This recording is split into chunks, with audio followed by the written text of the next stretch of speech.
1, 2, 3. 4. Well, hold on. Let's try and do it a little faster, okay? Okay. 1, 2, 3, 4, 5, 6, 7, 8, 9. 10. There we go. Alright. Woo! I Okay. should close my window. I'm such an idiot. Hang on. I'll be right back. God. I'm gonna close my window too. So, we had a pretty successful first run with this. But one thing I want to shoot for is getting these videos just a bit shorter. So, David, we gotta hurry the hell up and do this quickly. You're limited to... I set a limit of 3 sentences of jokes for this one. Got it? Although you're allowed to write giant run-on sentences like I did. This is the worst thing for me because I'm the person who overwrites everything. In 6th grade, I wrote a 19-page paper when I was supposed to write a 4-page paper because I felt like it. So I hope you know what torture you're putting me through. Yeah, okay. So... I like to ramble, in case you haven't noticed. Okay, so the first you image... watch my videos, so you know that I ramble. Okay, so the But first it's not image... supposed to be, that's the problem. Oh my god, every time! Okay, so the first image was suggested in the comments of the last one by Pet Shop Owner Car... parentheses... Vegito of Solar Squad. What? It's a good name. And it's a shot from JoJo's Bizarre Adventure. So the first thing that really stuck out to me is the hands. His fingers all look the same length on one hand, and on the other it looks like his hands are... his whole hand is backwards. His forearm also appears to have a knee in it. I'm incredibly confused as to even what's happening in this panel, and I can't tell if it's from the confusing angle or the lack of context, but it appears that the sun has punched this flying man so hard that he contracted severe arthritis and dropped his crossbow when all of his limbs twisted and contorted in horrible ways. I have no words for this. This is truly beautiful. I will leave you instead with the words of my coworker who I showed this to. Damn, that's hot. You know what? That is totally fair. And this was a female coworker, by the way. So guys, if you want the ladies to be into you, assume this pose. It'll work every time. Just do this pose. Grab a crossbow and just go for it. Our next image is from good old Frank Miller in The Dark Knight Strikes Again. Frank Miller. As you know, Frank Miller has written some great Batman stories over the years, mostly, but the key word here is written. Wonder Woman's hulking man hands look large enough to strangle Reed Richards, although her 3-inch long biceps don't inspire confidence in her strength. But she looks like she hasn't skipped leg day yet with thighs that are larger than her head. I wonder if she's doing something different with her hair, since she looks a little less like the Princess of the Amazons and more like the King of Pop. Where is her skin? It looks like somebody took an eraser and removed all the texture from her skin, and all that's left is the absence of anything else in that space. It looks like negative space. Her hair looks like spaghetti with octopus ink in it, which is a real thing, by the way. I've had it. It's not that good. It sounds appetizing. Which way is she standing? Is she standing straight forward, or is her body turned to the side? I can't tell.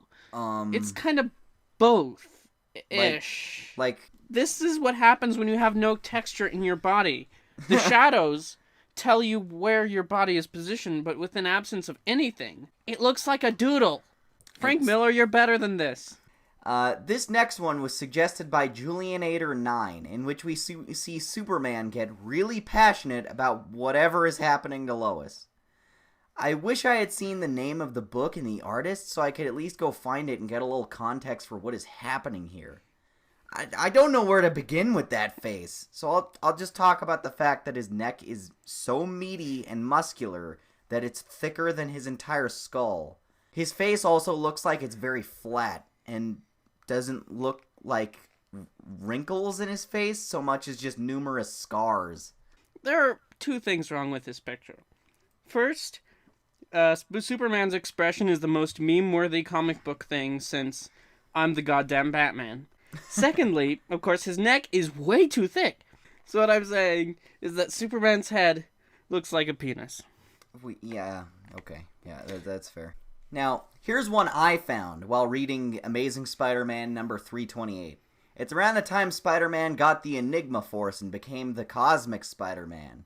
It was penciled by Todd McFarlane, who is usually a great artist, But this was one of his off days because this panel just looks so packed in and disproportionate. The Hulk appears to have had some kind of cosmetic work done, including 2 bricks inserted behind his eyebrows to accentuate his forehead and distract from his horribly lopsided jawline. He also coincidentally had a recent disagreement with Graviton that made him only 6 feet tall, considering how scrunched down and wide he is. Spider-Man's using his amazing stretching ability to talk loudly into Hulk's shoulder, but I'd also like to note the pose in the lower panel, because it bothers me how often Todd McFarlane draws Spider-Man in this same pose. Because it seems like he's only capable of doing this one when he needs to draw Spider-Man in midair. I'm glad you mentioned that pose, because... So, what is he doing?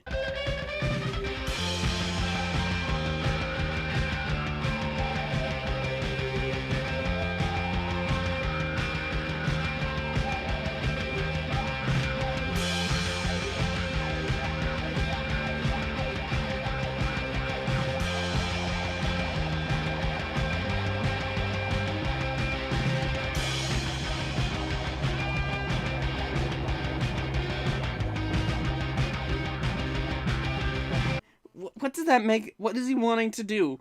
Hit him with his legs and his head at the same time? Just bang? And also, he must have gone to the thrift store to get his shirt, because clearly it isn't from the same store where he bought his Invincible shorts. Hey, how come the Hulk never got clothes made of, like, unstable molecules or something? Anyway, we're getting off topic. What were you talking about? I was just going to talk about... that's about it. I mean, there's not much you can really do with this one. I was kind of hoping you'd talk about his, like, voluptuous round ass. Because I just couldn't come up with anything to say about that. MJ's just watching through some binoculars going, that's my man. That ass. That spider ass. Okay. So this one is one of my favorite depictions of Frank Castle, coming from Howard Chaykin in Punisher Max number 50. I originally found this online, but it occurred to me that I had this issue, so I thought I'd get a clearer version of it to show more than just... And, David, I have a surprise for you. What? I censored part of this image, just so we could get a live reaction of the full version. Okay. Alright, do you have Facebook open? Because I'm going to send it over. I do. Oh, yeah. Because you notice there's a big black splotch in the version I sent you? Yeah.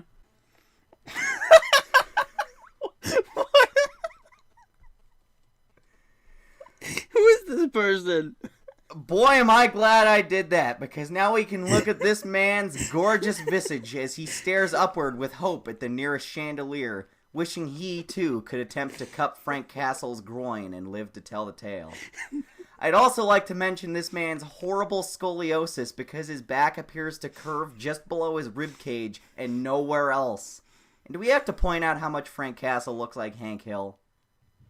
That's right. I didn't even mention it. I left it all up to you. You talk about it. I don't want to talk about it. You know what I'm talking about. First of all, is the guy in the blue shirt Frank Castle? Yeah. Where are his eyes? What happened? Yeah, he's squinting. It looks less like he's squinting and more like his eyes have been sewn shut. I mean, how else is he gonna beat Ryoko? And also that guy in the green shirt is... I love how he's feeling up Frank's leg. Oh yeah, he's getting so close. Get away from your friend's crotch, Mike. Remember, cosplay is not consent. He's not even cosplaying as the Punisher. He is the Punisher, though. You know. Did Comic-Con teach you nothing? Oh yeah. Boy, I learned a lot about the Punisher that day. Also, I love how his arm is just sort of contorting itself so he can get a sip. I was hoping you would have more to talk about the arm. I looked at that, and I just had no idea what angle to take that Neither from. did I. It looks like it's sort of sneaking out of his sleeve and going up to his mouth. His arm looks like it's, like, made of some kind of fluid, and as soon as he's done with that drink, it's just gonna, like, disappear. Really quickly slurp back into his shoulder. Oh, God. It's the Alex Filipenko noise. I want a whole spin-off comic about whoever that guy is. Now, that's it for this episode. We've gotten all 5 images, and I think we're doing pretty good on time considering this is much shorter than the last one. But I still encourage anyone in the comments to keep linking to other comic art you found, because even if it's like a really small cropped panel, if you at least tell me what book it's from, I could probably find a larger version of it to get more context and thus make more jokes about it. But and it's also time to plug my channel.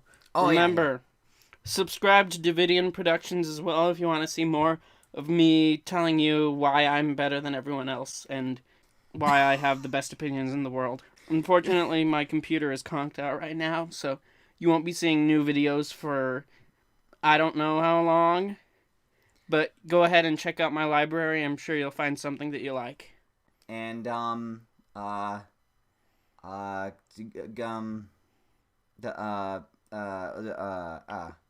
fall back on whatever other YouTubers say. Like, comment, and subscribe. No, I've done that joke already. Why can't you have any? We did this last time. There's not going to be an ending. We don't know how to end these videos. Because it's like half improv, and I keep forgetting to write closing paragraphs like an asshole. Okay. Last minute morals. We need last minute morals. So just have like a weird, awkward public service announcement. Exactly. Like, okay. Hey, kids. Don't let Dan Slott keep being terrible. Okay, that's all. Thank you. And Good night, also, if people touch you like that guy did in that Frank Castle. Oh yeah, don't let anyone. Don't let anybody touch you where you don't want to be touched. It's your body. 'Cause that's no good.